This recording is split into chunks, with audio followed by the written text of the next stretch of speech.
যদি কেউ আল্লাহকে ভয় করে সে অন্যের উপর জুলুম করবে, সুদ খাবে, আল্লাহকে ভয় করলে ঘুষ খাবে, আল্লাহকে ভয় করলে অন্যের লাইন কাইটটা নিয়ে যাবে, আল্লাহকে ভয় করলে অন্যের বউ লইয়া ভাগবে।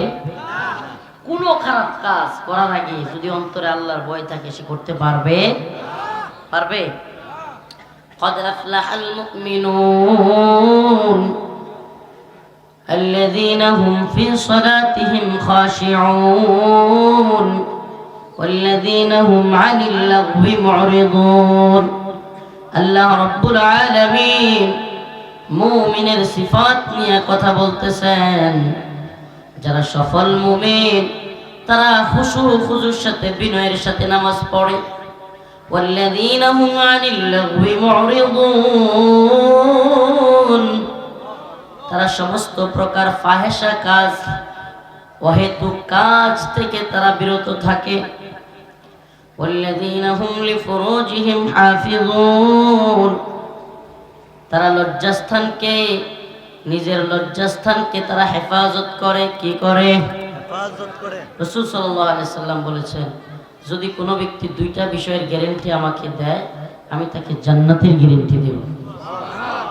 দুইটা জিনিসের একটার নাম হলো জবান আর একটার নাম হলো লজ্জাস্থান।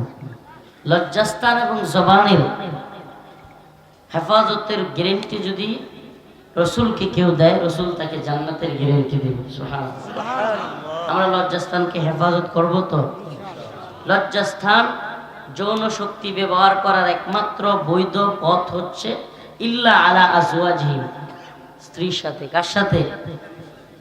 আল্লাহ বলেন ফানকিহু মা তাবা লাকুম মিনান নিসা, তোমরা বিয়ে করো মহিলাদের থেকে যাকে পছন্দ হয়। তো যুবকদেরকে বিয়ে করায় দিবেন তো ইনশাআল্লাহ। মুরব্বীরা যারা আছেন এই সমাজটাতে খারাপ কাজ ছড়ায় যাক চান আপনারা? হ্যাঁ, জিনা ছড়ায় যাক চান?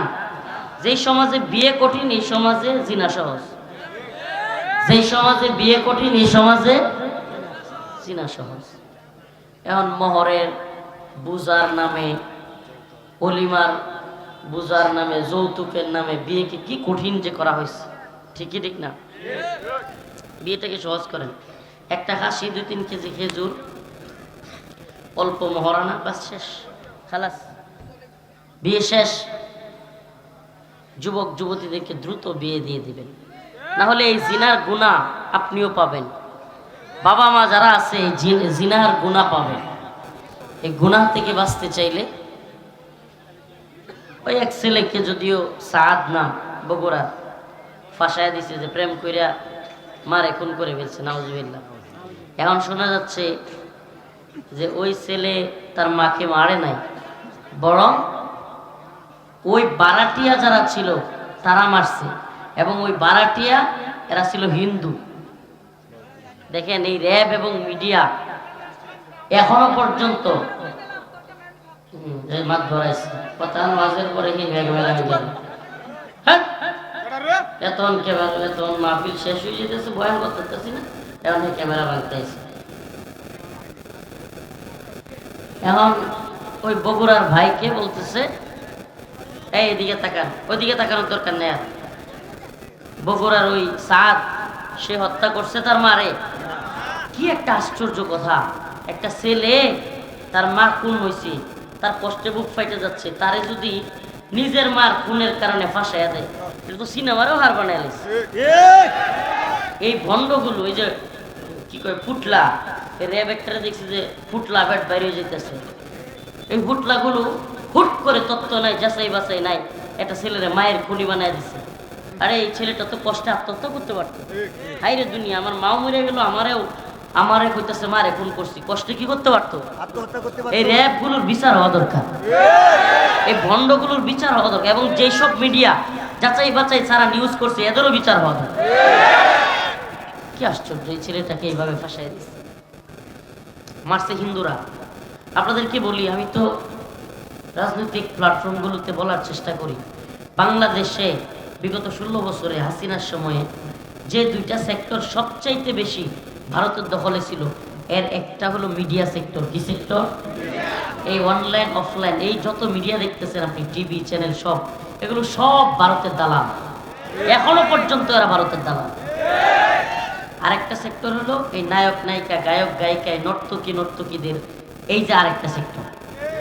এই যে এই সেক্টরের একজনের উপদেষ্টা বানাইছে মুস্তফা সারোয়ার ফারুকী। এই লোককে উপদেষ্টা থেকে বাতিল করতেই হবে, না হলে আসলে মাহফিলের কারণে ঠিক মতো আন্দোলন করতে পারি না।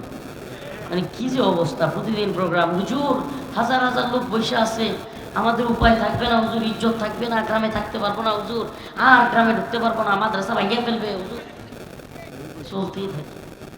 চলতেই থাকে।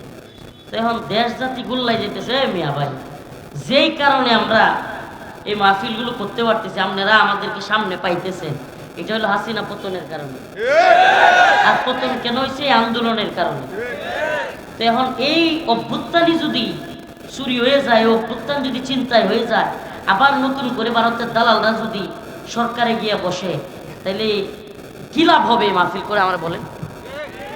এই জন্য আমরা আন্দোলনে যাই। ওই দিন আন্দোলনে গেছি, বগুড়ায় প্রোগ্রামে যেতে পারি নাই। হাই রে, থ্রেট দেওয়া শুরু করছে বগুড়া থেকে।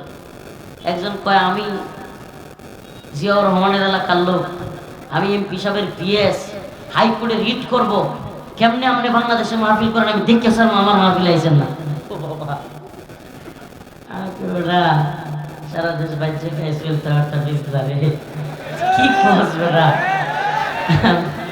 মানে এদের অবস্থা দেখলে কি থ্রেটমেন্ট দেয়। আল্লাহ এদেরকে হেদায়েত দান করবে। কিন্তু কষ্ট আপনাদেরকে কি বলবো, আমি এই যে এতক্ষণ কথা বলতেছি, আমার শরীর কাঁপতেছে, ঠিক মতো খাওয়া নেই, ঘুম নাই। আমার জন্য খাস করে দোয়া করবেন, করবেন তো ইনশাআল্লাহ। এই মাদ্রাসাগুলোরে ভালোবাসবেন অন্তর থেকে, এগুলো কোরআনের প্রতিষ্ঠান। এই কোরআনের প্রতিষ্ঠানগুলো থাকলে বাতিলরা এই ভূখণ্ডে মাথা ছাড়া দিয়ে উঠতে পারবে না। কোরআনের এইসব প্রতিষ্ঠানে ছেলে মেয়ে দিবেন তো, মাদ্রাসার প্রতি নজর রাখবেন তো। আমার জন্য, আমি অসুস্থ মানুষ, খাস করে দোয়া করবেন তো ইনশাআল্লাহ। তাইলে সফলতার পথ কোনটা? নামাজ। সফলতার পথ কোনটা? না লক্ষ টাকার চাকরি? হ্যাঁ, কথা কয় না? লক্ষ টাকার, কোটি টাকার বাড়ি গাড়ি, এগুলো সফলতার পথ? মুমিনের সফলতার পথ নামাজ। মুমিনের সফলতার ভয়, আল্লাহকে ভয় করা সফলতার পথ। ফাহিশা কাজে না জড়ানো, লজ্জাস্থানকে হেফাজত করা। কয়েকটা কথা বললাম, আল্লাহ আমল করার তৌফিক দান করে। বাদ দেন ভাই এগুলো। ইসকন দেশটারে কি করতেছে দেখছেন? আমরা নিজেরা মানে এরা যদিও ঠিক আছে, এই ধরনের গুমরাহি এরা যাত্রা করতেছে, কিন্তু এখন এই অবস্থায় হুজুর, আমি এই বিষয়টা আমি হুজুরদেরকে বুঝাইতে চেষ্টা করতেছি এখন। হ্যাঁ, আমি নিজে ওইটা নিয়ে কথা বলতেছি যে এদেরকে দিয়া গোয়েন্দা সংস্থার খেলা আছে, এবং এই খেলায় আমরা যদি পা দেই, আপনি দেখেন না এই উপদেষ্টা কমিটিতে একজন ইসলাম বিদ্বেষী ঢুকাই দিচ্ছে, এর নিয়ে বড় ধরনের সম্মেলন করা দরকার। আমরা কি করতেছি? আল্লাহ পাক বুঝার তৌফিক দান করুন। জি, একটু বসি, আমরা মোনাজাত করে যাব। হযরত মোনাজাত করবেন, মুসাফির মানুষ, ওনার মাধ্যমে দোয়া করে হবে। আপনারা জানেন আমরা অতি দ্রুত এই ধরনের একটি মাহফিলের আয়োজন করেছি। হঠাৎ করে মাদ্রাসার দুটি ঘর নির্মাণের জন্য আমরা প্রস্তুতি নিয়েছি। কথা